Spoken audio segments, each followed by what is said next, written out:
بسم اللہ الرحمن الرحیم۔ السلام علیکم۔ اردو پوائنٹ کے ساتھ میں ہوں ابتسام نوید۔ وائس آف امریکہ کو جاری کی گئی خصوصی رپورٹ کے مطابق 27 ملین سے بھی زیادہ پاکستانی پینے کے صاف پانی سے محروم ہیں۔ پاکستان کو پانی کی شدید قلت کا سامنا کرنا پڑ سکتا ہے۔ اس قلت کے سبب کاروبار، کھیت اور آبادیوں کو قحط جیسی سنگین صورتحال کا سامنا کرنا پڑ سکتا ہے۔ پاکستان دنیا کے ان 180 ممالک کی فہرست میں 36ویں نمبر پر ہے جہاں پانی کی کمی کی وجہ سے حکومت، معیشت اور عوام تینوں شدید دباؤ میں ہیں۔ پاکستان میں 60 سال پہلے فی فرد 50 لاکھ لیٹر پانی دستیاب تھا۔ اب 5 گنا کمی کے بعد یہ مقدار 10 لاکھ لیٹر رہ گئی ہے۔ ترجمان کے مطابق سن 60 اور 70 کی دہائی میں تعمیر کیے گئے منگلا اور تربیلا ڈیمز کے بعد ملک میں پانی کا ذخیرہ کرنے کا کوئی پروجیکٹ نہیں بنایا گیا، جس کے سبب ہم صرف 120 دن تک کا ہی پانی ذخیرہ کر سکتے ہیں۔ اگر ہم اپنے پڑوسی ملک بھارت کی بات کریں تو انہوں نے اس عرصے میں 3200 ڈیم بنائے ہیں اور ایک اندازے کے مطابق وہ 450 دن تک کا پانی ذخیرہ کر سکتے ہیں۔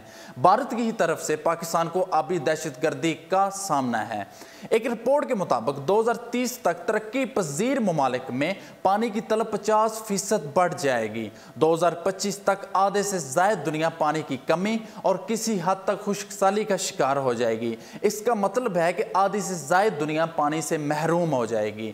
ناظرین، پاکستان کی صورتحال بھی کچھ مختلف نہیں۔ پاکستان میں منگلا اور تربیلا ڈیم خشک ہو رہے ہیں۔ تربیلا ڈیم میں اس وقت 2 لاکھ ایکڑ پانی موجود ہے اور پانی کا اخراج 40,000 کیوسک ہے۔ اس وقت پنجاب اور سندھ کو 70% پانی کی قلت کا سامنا ہے۔ اس وقت دریاؤں میں پانی کا مجموعی بہاؤ 31,000 کیوسک اور اخراج 68,000 کیوسک ہے، یعنی اس برس بھی ڈیم نہ ہونے کی وجہ سے بارشوں کا سارا پانی سمندر برد ہو جائے گا، مطلب پانی ضائع ہو جائے گا۔ پھر اس ملک میں وہی رونا رویا جائے گا کہ ملک شدید پانی کے بحران سے دوچار ہے اور حکومت اس بحران سے نپٹنے کی کوشش نہیں کر رہی۔ ناظرین، بات یہیں پر ختم نہیں ہوتی۔ دنیا میں پانی کے بحران کا شکار ممالک کی فہرست میں پاکستان 3رے نمبر پر ہے۔ Pakistan council of research in water resources نے بھی اپنی رپورٹ میں پیشن گوئی کی ہے کہ اگر حکومت نے آبی وسائل کو محفوظ بنانے کے لیے کوئی خاطر خواہ انتظام نہ کیے تو پاکستان 2025 تک شدید خشک سالی کا شکار ہو جائے گا۔ زمین سے حاصل کردہ پانی مزید نیچے چلا جائے گا اور بور سے حاصل کردہ پانی بھی ختم ہو جائے گا۔ یقیناً دہشت گردی پاکستان میں ایک بہت بڑا خطرہ ہے، مگر پانی کا بحران کسی دہشت گردی سے کم نہیں ہے۔ آدھا ملک تو ویسے ہی پانی خرید کر پینے پر مجبور ہے۔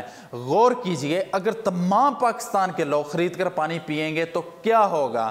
سوال یہ ہے کہ 2025 میں آنے والے پانی کے شدید بحران اور ملک میں خشک سالی سے کیسے بچا جائے؟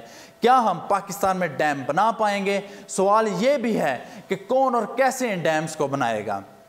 جی ناظرین، کہتے ہیں کہ ڈوبتے کو تنکے کا سہارا ہی بہت ہوتا ہے اور یہی سہارا پاکستان سپریم کورٹ کے چیف جسٹس کی صورت میں ہمیں نظر آ رہا ہے۔ چیف جسٹس آف پاکستان میاں ثاقب نثار نے دبانگ ریمارکس دیتے ہوئے کہا کہ میری زندگی کے 2 ہی مقصد ہیں، پہلا ڈیمز اور پانی کا مسئلہ حل کرنا، دوسرا آئندہ نسلوں کو قرضوں سے نجات دلانا۔ انہوں نے اس مقصد کے لیے ایک کمیٹی تشکیل دی ہے جو ڈیمز کی تعمیر کے لیے فنڈریزنگ کرے گی، جس کی ابتدا انہوں نے خود سے 10 لاکھ روپے دے کر کی ہے۔ اس کے علاوہ کچھ مشہور شخصیات، ادارے اور عوام نے رقم دینے کا اعلان کیا ہے۔ پاک فوج کی طرف سے 1 دن کی تنخواہ، پاکستان کرکٹ ٹیم کے سابق کپتان اور مشہور آل راؤنڈر شاہد افریدی کی جانب سے 10 لاکھ روپے اور انہی کی فاؤنڈیشن شاہد افریدی فاؤنڈیشن کی طرف سے 5 لاکھ روپے، مشہور عالمی باکسر عامر خان کی طرف سے 10 لاکھ روپے۔ نگران وزیر خارجہ نے اپنی تمام مدت وزارت کی تنخواہ وقف کی ہے۔ وابٹا کے سابق چیئرمین شمس الملک اور شکیل دورانی کی طرف سے 1 لاکھ روپے۔ چیئرمین سینٹ صادق سنجرانی نے 15 لاکھ روپے دینے کا اعلان کیا ہے۔ نگران وزیر اعلیٰ پنجاب حسن عسکری نے 5 لاکھ روپے دینے کا اعلان کیا ہے۔ امریکہ میں مقیم پاکستانی گلوکار علی زمان نے بھی ڈیمز کی تعمیر کے لیے فنڈ ریزنگ کرنا شروع کر دی ہے۔ خیبر پختونخوا کے سرکاری ملازمین نے 1 دن کی تنخواہ، حبیب بینک کو پاکستان کی طرف سے 10 کروڑ روپے، مشہور اداکار اور اینکر پرسن حمزہ علی عباسی کی طرف سے 3 لاکھ روپے کا اعلان کیا گیا ہے۔ اب اگر ناظرین ہم عام لوگوں کی بات کریں تو کمالیہ سے ایک پھل فروش نے 5,000 روپے، کوئٹہ سے ایک 9 سالہ بچے نے اپنی جیب خرچ سے 10,000 روپے عطیہ کیے ہیں۔ کچھ بچے جن کا تعلق باجوڑ ایجنسی سے لاہور میں جوتے پالش کرنے کا کام کرتے ہیں، اور یہ بچے پنجاب بینک میں سپریم کورٹ کی طرف سے ڈیموں کی تعمیر کے لیے بنائے گئے اکاؤنٹ میں عطیات جمع کروانے آئے۔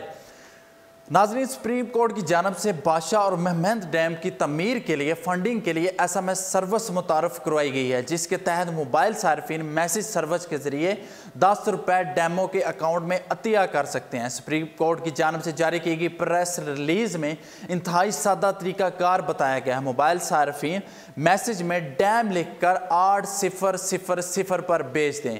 میسج بھیجنے کے کچھ دیر بعد آپ صارف کو ایک تصدیقی پیغام موصول ہوگا جس میں بتایا جائے گا کہ ڈیمز فنڈ میں ان کے 10 روپے جمع کر دیے گئے ہیں۔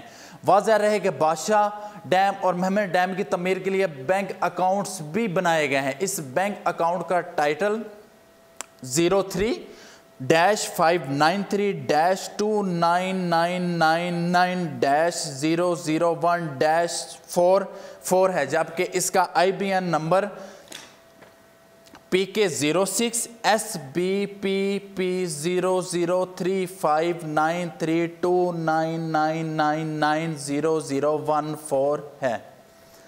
جی ناظرین، اگر آپ آج اپنے بچوں کے مستقبل بارے میں سوچ رہے ہیں تو آپ کو یہ بھی سوچنا ہوگا کہ اگر کل کو پانی نہیں ہوگا تو زندگی بھی نہیں ہوگی، لیکن اب ہمیں سوچنا نہیں، کرنا ہے۔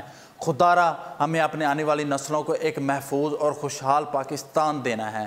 ہمیں سیاست اور اقتدار کی لڑائی سے باہر نکلنا ہوگا۔ ہمیں اس بے حسی کے اندھیروں سے باہر نکلنا ہوگا۔ Chief justice of Pakistan Saqib Nisar نے جو کمیٹی تشکیل دی ہے اور جو فنڈ ریزنگ کا لاہ عمل اپنایا ہے، جتنی اللہ نے مجھے اور آپ کو توفیق دی ہے، ہمیں اس نئے کام میں بڑھ چڑھ کر حصہ لینا ہے، کیونکہ یہ نہ ہو کہ آج ہم سوچتے رہیں اور کل سوائے پچھتاوے کے ہمارے پاس کچھ نہ رہے۔ اس لیے آئیے اور اس نئے کام میں حصہ ڈالیں اور اس کام کو خیر و عافیت سے منطقی انجام تک پہنچائیں۔